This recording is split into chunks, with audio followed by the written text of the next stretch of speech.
आइए बात करते हैं। आज हमको करना था कॉस्ट ऑफ इम्प्रूवमेंट। ये क्या होता है?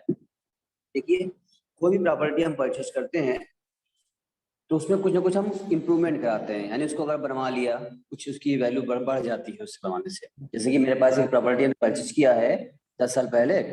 वो उसमें फर्स्ट फ्लोर है, सेकंड फ्लोर तक है, ग्राउंड फ्लोर है, फर्स्ट फ्लोर है, सेकंड फ्लोर है, ठीक है। उसके बाद मेरा मन किया कि 2-3 साल पहले हमने उसको एक फ्लोर और बनवा दिया, उसके ऊपर थर्ड फ्लोर बनवा दिया। ठीक, जब थर्ड फ्लोर बनवा दिया, जाहिर सी बात है कुछ पैसा खर्च होगा उसमें, अच्छा खासा पैसा खर्चा होगा। 8 लाख 10 लाख रुपए खर्च हो गए, मान 10 लाख रुपए खर्च हो गए बनवाने में ऊपर। ठीक है, तो इसको बोलते हैं कॉस्ट ऑफ इम्प्रूवमेंट। मेरा एक्सपेंस हुआ, इस एक्सपेंसेस हमारी वैल्यू बढ़ जाती है। क्या हुआ महेंद्र, सुन पा रहे हैं?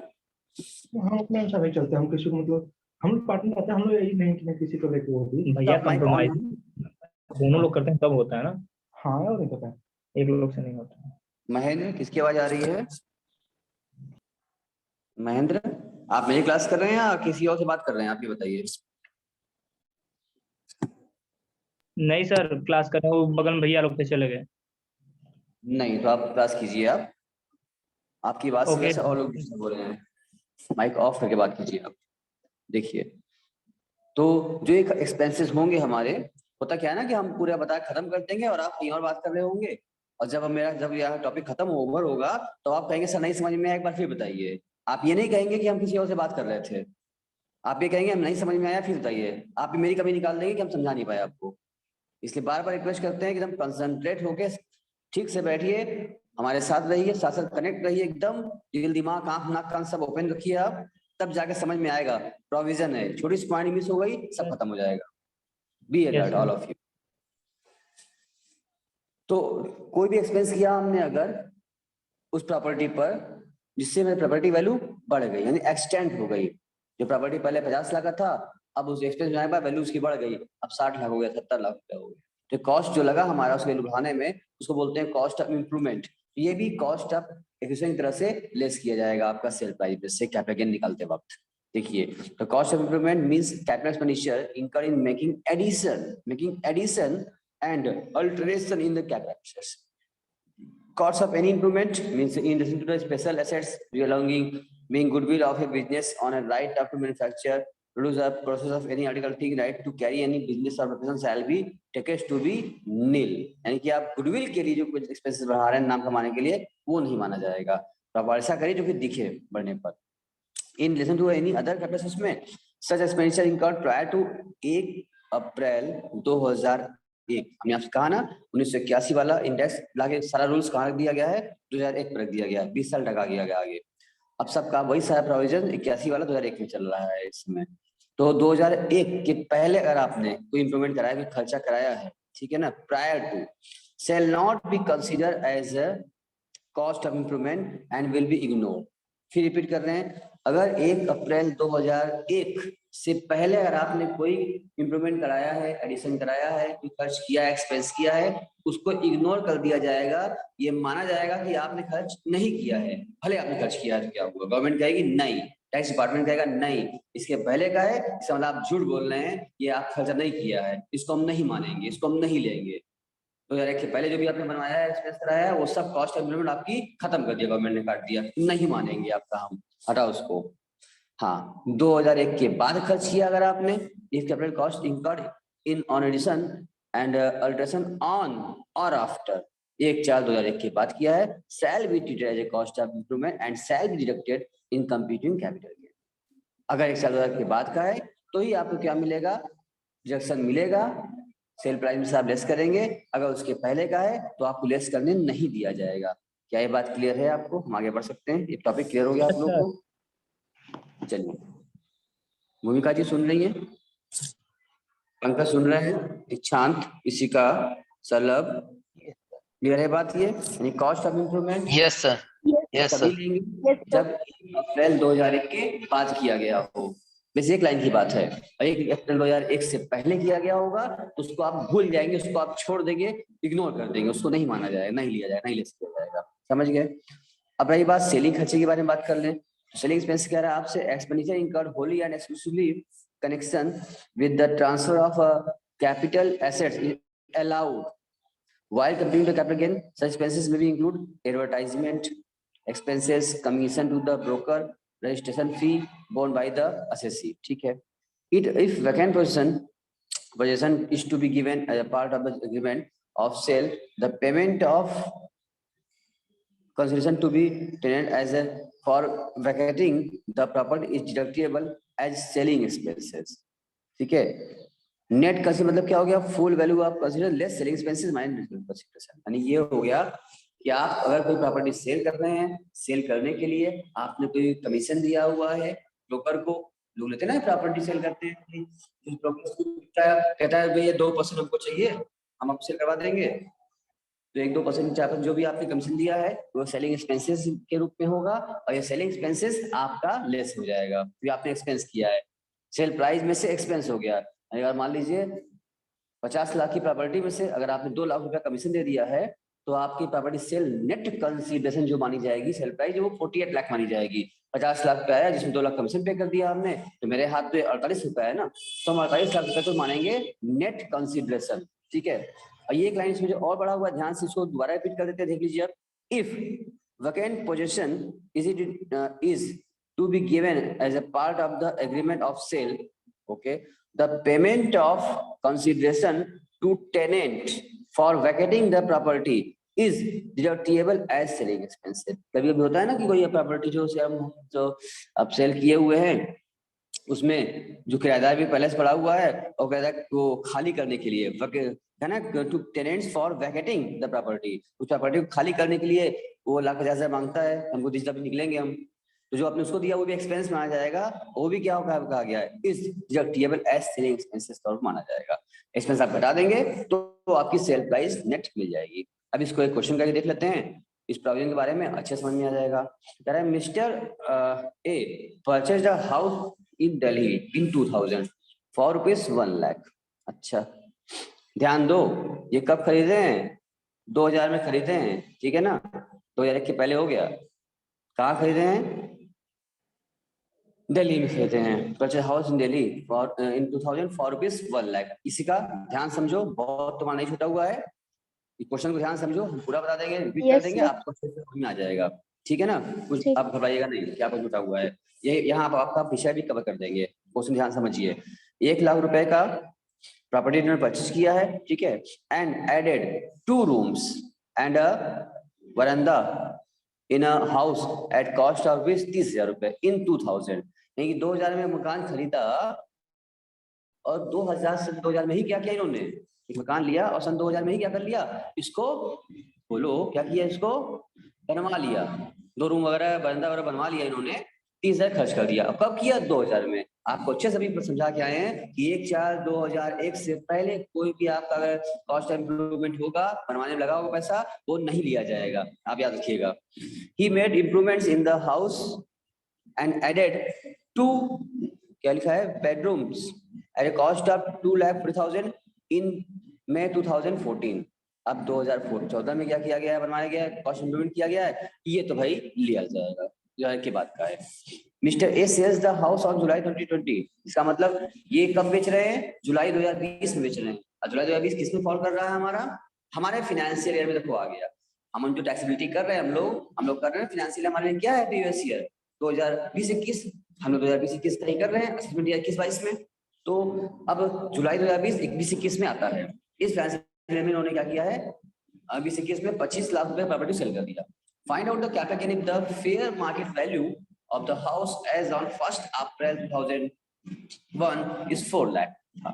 द कॉस्ट ऑफ इन्फ्लेशन दिया है, इंडेक्स दिया रहता है आपके एग्जाम में, इंडेक्स दिया है 2001-2 का था इंडेक्स आपका, और 14-15 का और 2021 का मिला के 100, 240, 301 तीनों इंडेक्स दे रखा है हमको. अब हमें देखना है कौन सा इंडेक्स इस्तेमाल किया जाएगा. तो पहली बात तो हम सेल प्राइस लिखा हमने यहाँ पर 25 लाख रुपए. तो हमने बार बार कहते हैं कैपिटल गेन का क्वेश्चन बहुत ही शॉर्ट होता है, बहुत ही कम में लगता है, सोल्यूशन बहुत छोटा रहेगा और क्वेश्चन बहुत बड़ा रहेगा. तो एक लाइन का आंसर बताता है आंसर, अगर आपको प्रोविजन पता है तो. इसे प्रोविजन को बहुत समय देना पड़ा बताने के लिए, बिना प्रोविजन नहीं हो सकता ये. सेल प्राइस जो लिखा हमने 25 लाख, ठीक है. कोई सेलिंग एक्सपेंसेस क्वेश्चन नहीं दिया हुआ है, सेलिंग एक्सपेंसेस होता तो उसको एक्सपेंस लेस कर लेते, तब आता नेट कंसिडरेशन। नहीं दिया हुआ है, 25 लाख पूरा हमने लिख लिया। उसके बाद अब हमें चाहिए होगा लेस, दो चीज घटाना होगा, मेरा कॉस्ट ऑफ एक्विजिशन जिसने परचेस किया था और कॉस्ट ऑफ इम्प्लीमेंट जो हमने खर्च किया है।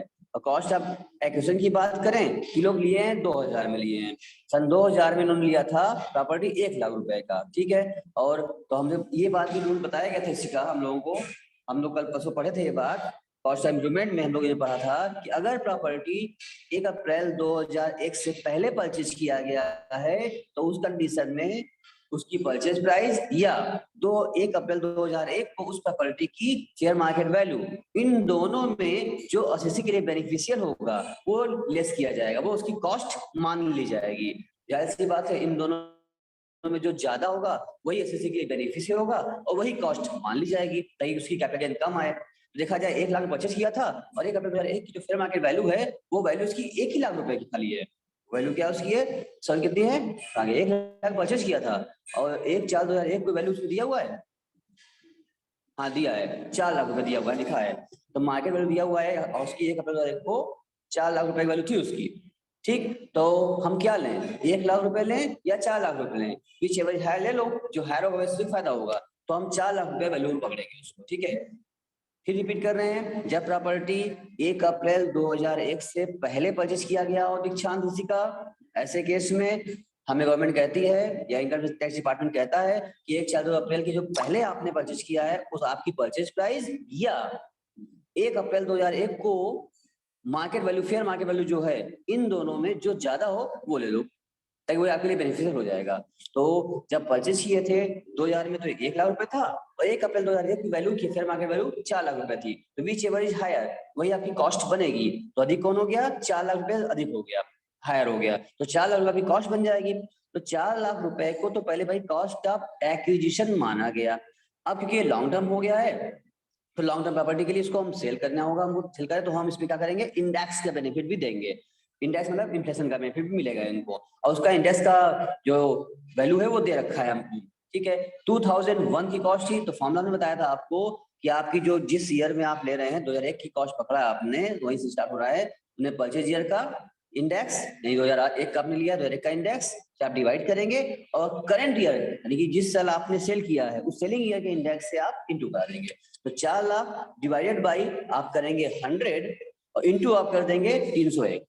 फिर बोल रहे हैं, रिपीट कर रहे हैं, आप कॉस्ट ऑफ एक्शन तय हो जाने के बाद इस कॉस्ट प्राइस में आप जिस ईयर का आपने परचेज किया था उस ईयर के इंडेक्स से आप डिवाइड कीजिए और जिस ईयर आप सेल कर रहे हैं उस ईयर के इंडेक्स से आप इंटू कर दीजिए। इसका फॉर्मूला लिखवाया था हमने आपको, 3 बार रिपीट कर चुके हम, चौथी बार फिर रिपीट कर रहे हैं। क्या बोल रहे हैं, कॉस्ट ऑफ एक्विजिशन हो जाने के बाद आप कॉस्ट प्राइस में डिवाइड कीजिए परचेज ईयर का इंडेक्स और इंटू कर दीजिए, बीच में सब बगल में इंटू करिए आप करंट ईयर सेलिंग ईयर का इंडेक्स, तो आपको कॉस्ट एक्विजिशन इंडेक्स कॉस्ट मिल जाएगी।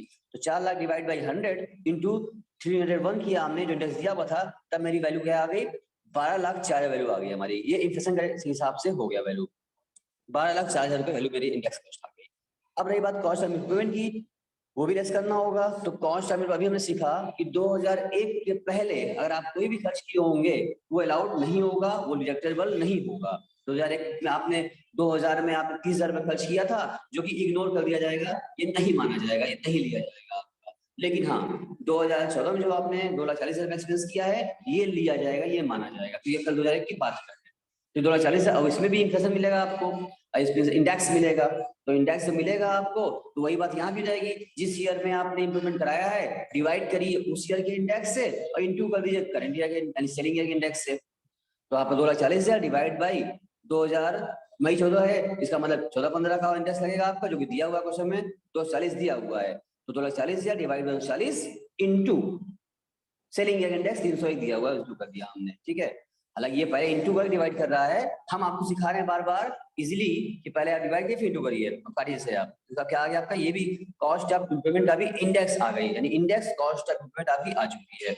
अब इन दोनों को आप लेस करेंगे मिला करके छोड़ के, तो 25 लाख चीज को आपको लेस हुआ आपका 15,05,000 रुपए जैसे कॉस्ट और कॉस्ट ऑफ इम्प्रूवमेंट, तो आपका 9,95,000 रुपए जो आया, ये आ गया आपका लॉन्ग टर्म कैपिटल गेन। ये लॉन्ग टर्म कैपिटल गेन आई है, ठीक है। इस पर इस 9,95,000 रुपए जमा नहीं करना है टैक्स में, ये टैक्स नहीं आया है। 9,95,000 रुपए आपकी टैक्सेबल कैपिटल गेन की इनकम आई है, अब इस पर आपका टैक्स लगेगा। ठीक है, सारे बच्चे आराम से सुन रहे हैं, देख रहे हैं, समझ रहे हैं कि कोई नेटवर्क इशू तो किसी को नहीं आ रहा है मेरी ओर से? आराम से चल नहीं रहा है, सर, कोई दिक्कत नहीं किसी को? No sir. पंकज, भूमिका, नो सर, कोई दिक्कत नहीं है। Rishika, Mahendra, Salabh, yes sir, no voice sir, सही आ रहा है चलिए। आवाज। तो ये बात जो है आई थिंक सबको समझ में आ गई होगी अच्छे से कि ऋषिका जी आपको समझ में आ गई होगी कि आप तो विषय में क्या पढ़ के आए हैं। किसी का कुछ पूछना चाह रही है, कोई डिस्कस मन में है तो पूछो हमसे, तुम्हारे लिए हमने कई बार रिपीट किया पिछला भी। सर ऋषिका अभी जी? तो सर ये वाला क्वेश्चन तो आ गया समझ। चलिए कोई बात नहीं, अगर आता है अच्छी बात है, चलिए बहुत अच्छी बात है। तो बहुत डिफिकल्ट नहीं है, थोड़ा सा कॉन्सेप्ट है, अगर आपको कन्फर्म है, अगर प्रोविजन पता है आपको, चैप्टर बहुत जल्दी खत्म हो जाएगा, आसान है। अब आइए अगले क्वेश्चन की बात करते हैं। नेक्स्ट क्वेश्चन, नेक्स्ट कह रहा है एक्स परचेज किया है हाउस प्रॉपर्टी फॉर ₹76,000। अच्छा, ऑन 10th May 1984 में परचेज किया है, बहुत पहले परचेज किया है। He gets a first floor of the house constructed in 88 और 89 में बाय स्पेंडिंग 80,000 रुपए। अब ये बताओ क्या इस 80,000 रुपए का आपको रिडक्शन मिलेगा कि नहीं? नहीं मिलेगा सर। क्यों नहीं मिलेगा? सर 2001 से पहले का है ना, 1 अप्रैल 2001 से पहले 2001 का। से पहले का है इम्प्रूवमेंट कॉस्ट, ये नहीं मिलेगा आपको।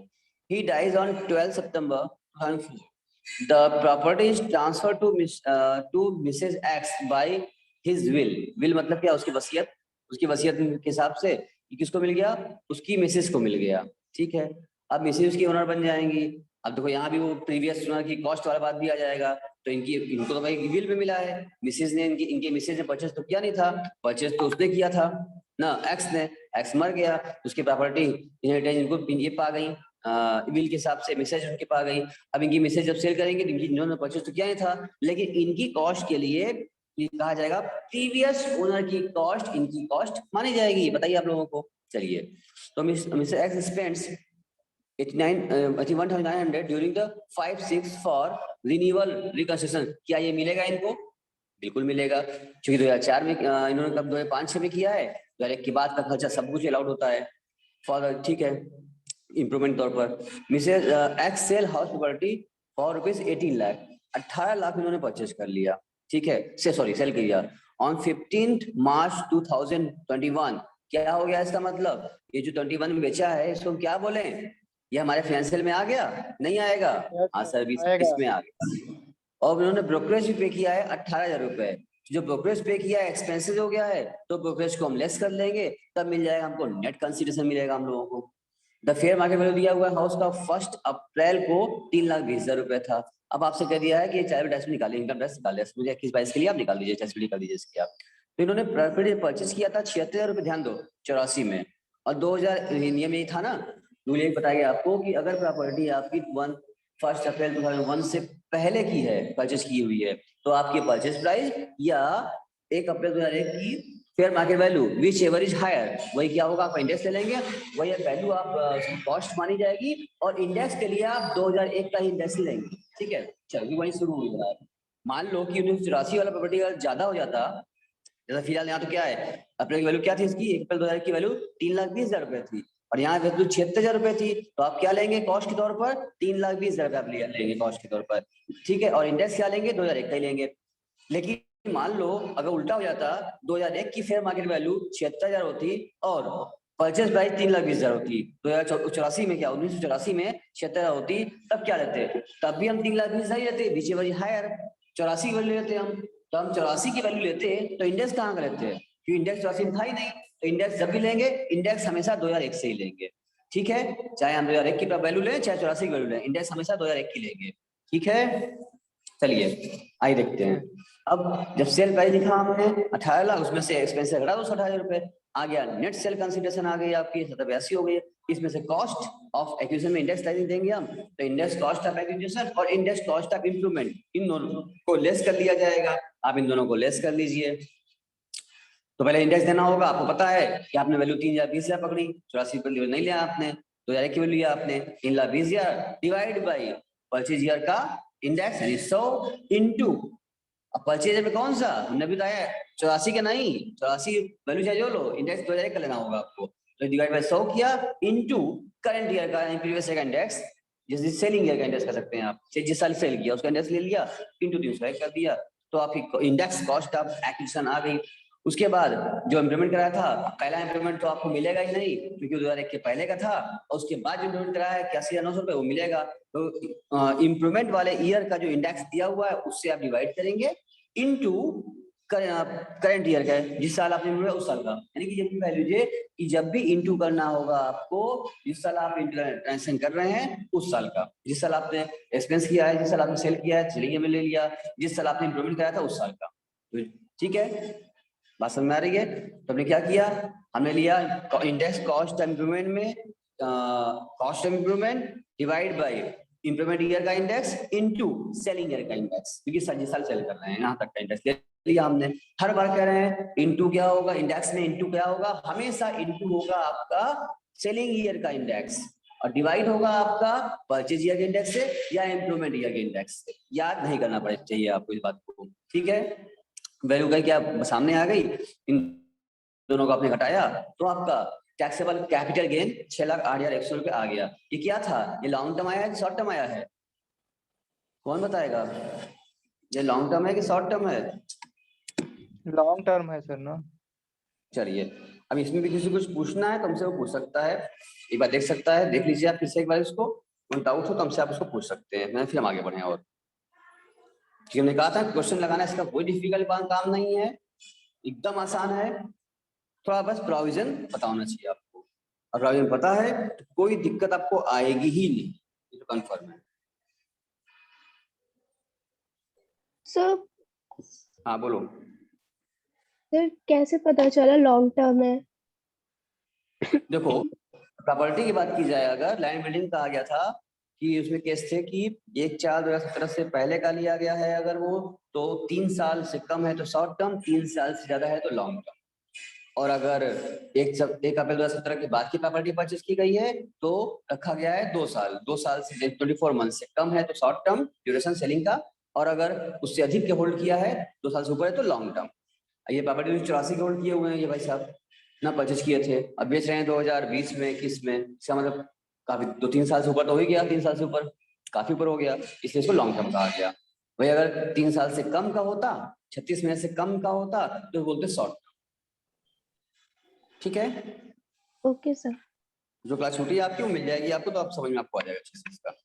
इसका हमने जो डायग्राम बनाया था, शायद अपनी क्लास अटेंड भी किया था उस दिन जब इनसे डायग्राम चार्ट आए थे हम लोगों ने, क्यों सलब सब अच्छे थे ना, नहीं थे? बोलिए। हाँ हाँ हाँ। चलिए, तो एक बार और कुछ पूछना है तो पूछ लीजिए, फिर हम आगे बढ़ेंगे।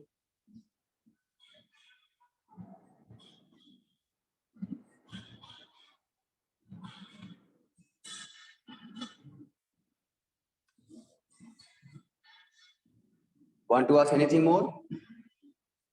तो पूछिए।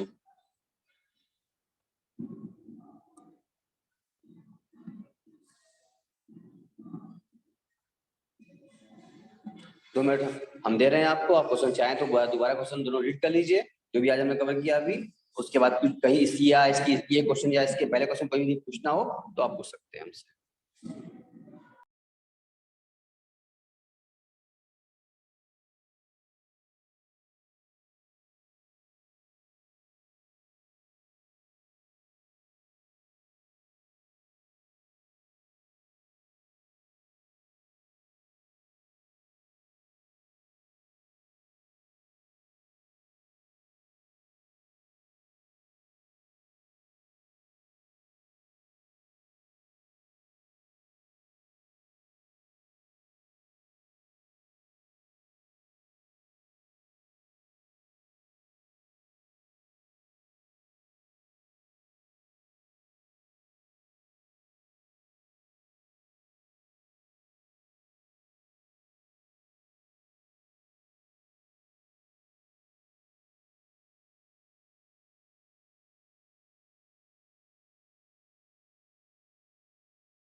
आप लोग क्लियर है? बताइए तो आगे बढ़े फिर हम यस बोल रही सर।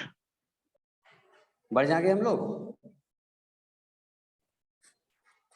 कहीं कवर करें? बताइए।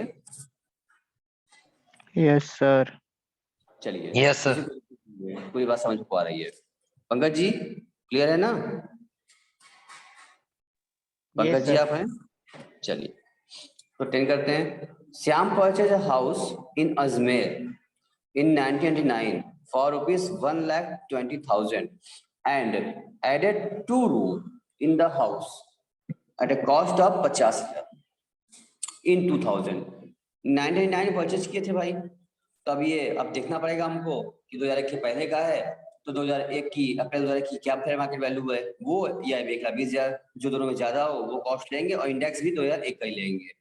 और रही बात इंप्रूवमेंट का, इन्होंने जो 2 रूम ऐड कराया है 50,000 रुपये उन्होंने खर्च किया है, 2000 में खर्च किया है तो ये तो इग्नोर हो जाएगा क्योंकि 1 अप्रैल 2001 से पहले का हो गया तो ये तो इग्नोर कर देंगे। इस 50,000 से कोई मतलब नहीं रहेगा, that should be ignored. And he added 2 bathroom at cost of 54,500 in May 2003। ये आपका लिया जाएगा, इसको इंडेक्स मिलेगा आपका। तो 54,500 डिवाइड आप करेंगे 2003 के इंडेक्स से, 3-4 इंडेक्स से, इंटू करेंगे आप इंडिया का इंडेक्स जो 301 है, इसका कॉस्ट ऑफ इंडेक्स मिल जाएगी, इंडेक्स कॉस्ट मिल जाएगी आपकी।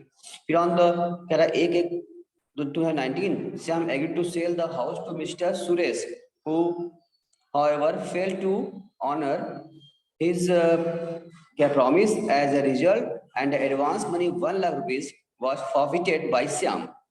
ये बात हमने कल भी आपको प्रॉब्लम बताया थे वाला कि अगर किसी प्रकार का कोई भी एडवांस मनी मिलता है और प्रॉमिस ना पूरा देने पर एडवांस में अगर हम उसको फॉरफिट कर लेते हैं तो उसमें रूल जो था, कुछ 2 रूल था उसमें कि समथिंग कुछ दिन पहले का था और कुछ बाद का था। तो आप बताइए क्या रूल था उसमें, कुछ याद आ रहा है? कल ही बताया महेंद्र, कुछ याद आ रहा है? कुछ याद आ रहा है कि प्रॉपर्टी जब कल आपसे पूछा था, हमने आपको एग्जांपल भी याद आपको दिया था, एडवांस में जब प्रॉफिट करते हैं तो उसमें 2 प्रकार से 2 एक डेट दिया हुआ था। एक तो इसमें जाता था इनकम फ्रॉम अदर सोर्सेज में इनकम मान लेते थे और एक तो इसकी कॉस्ट भी लेस करते थे। ये 2 कॉन्सेप्ट था। हाँ सर, अगर डेट से पहले सर अगर वो ले लेता है तब तो उसके परचेस प्राइस में से सर लेस कर देंगे सर। क्या ले लेगा? अभी कल हमने बताया, कल क्लास की बात, जल्दी बताइए सर जो डेट दिया रहेगा कि इस डेट तक अगर हम ले लेंगे। ध्यान दो बेटा, क्वेश्चन में कोई दम नहीं है ना, लेकिन जिसको प्रोविजन पता है वही कर सकता है, तुरंत नहीं पता है तो आप सब रहते हैं कुछ भी सकते हैं। हेलो, क्या बोल रहे हैं? हाँ सर वही बताया था ना सर कि अगर जो इस डेट तक बोला है कि इस डेट तक अगर हम ले लेंगे तो सर जो पैसा दिया रहेगा उसके सेलिंग प्राइस में से उसका सर उतना सर ऐड कर लिया जाएगा ना सर, फिर लेस कर दिया नहीं जाएगा। नहीं नहीं नहीं, आप भूल गए, वो हमने एग्जांपल दिया था तो फॉरफिट करने का डेट हो गया वो, तो क्या हम फॉरफिट कर लेंगे तो कंडीशन ही फॉरफिट करने वाली। अब ये फॉरफिट हो चुका है, अब इनकम टैक्स में क्या करें ये समझना था आपको, आप भूल गए लग रहा है। फॉरफिट अगर हो जाएगा sir income from other source होगा ना सर। कल ही कहा था जितना हम क्लास लेते हैं जो प्रोविजन करते हैं सारा प्रोविजन आप दोबारा रिपीट जरूर किया कीजिए, ना तुरंत समझ में तो आ जाता है, बाद में आप भूल जाएंगे। सर फॉरफिट करने के बाद तो इनकम फ्रॉम अदर सोर्स हो जाएगा।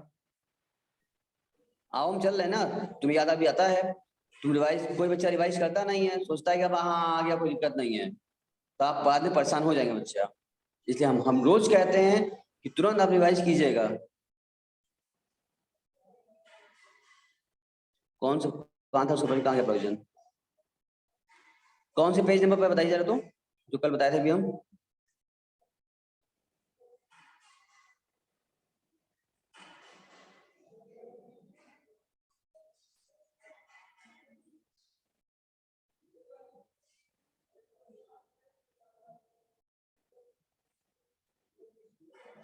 एडवांस वाला कहाँ कॉन्सेप्ट था महेंद्र?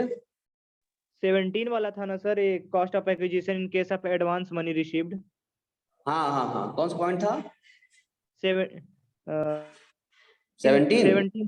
Yes sir.